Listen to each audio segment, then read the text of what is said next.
you seen the Signalgate report that the defense IG sent over?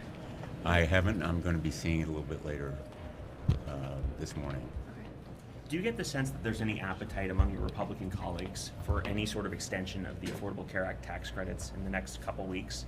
There's definitely an appetite on the part of my Republican colleagues because they're hearing from their constituents who are deeply upset about the skyrocketing premiums. They're being hit by this sticker shock.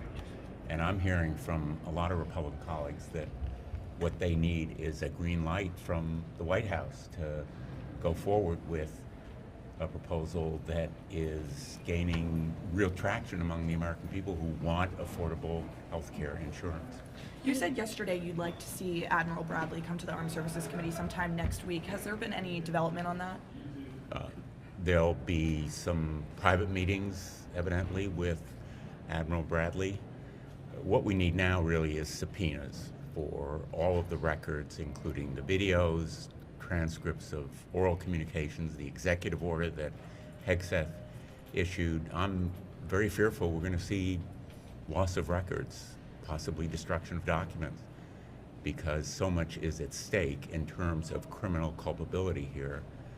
And I want to see this investigation begin intensely and immediately.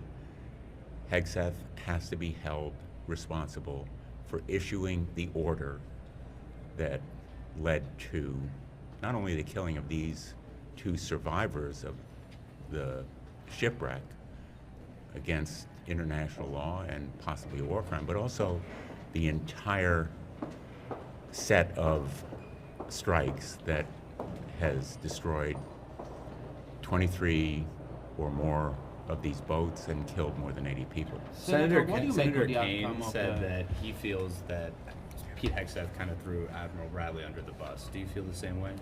Well, Pete Hegseth says he has Admiral Bradley's back. He has Bradley's back just enough to push him under the bus, which is what they are doing in effect. When he says there's a fog of war, what he's really seeking to do is create a fog of mind that enables him to shift the blame, pass the buck, and push Admiral Bradley and others under the bus.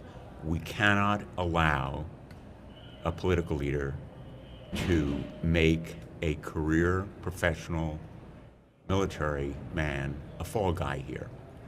And Pete Hegseth should have the courage to step forward and say, it's my responsibility, I'm going to own it.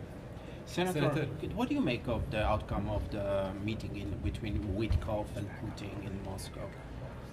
I think that what we're going to see is more of the same.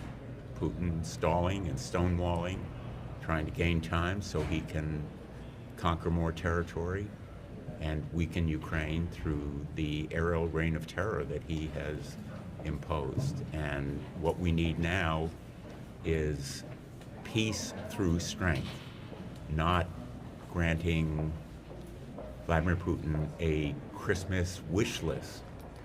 Right now, the two elves over there, Witkoff and Kushner, are taking Putin's wish list for Santa Claus.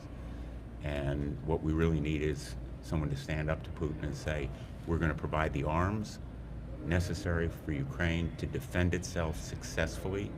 Peace through strength is the only strategy that works. Appeasement is futile. And my worry is that Kushner and Witkoff are there on a fool's errand that is designed simply to give Putin more time to stonewall us. And has there been any movement on efforts to bring up a Russian sanctions bill?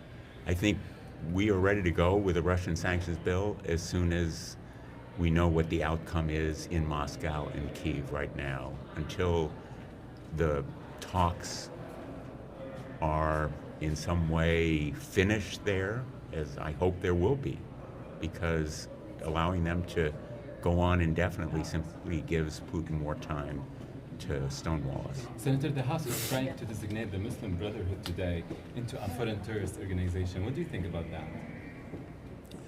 I think the Muslim Brotherhood is potentially a danger to us. We ought to recognize it and act accordingly. Thank you, sir.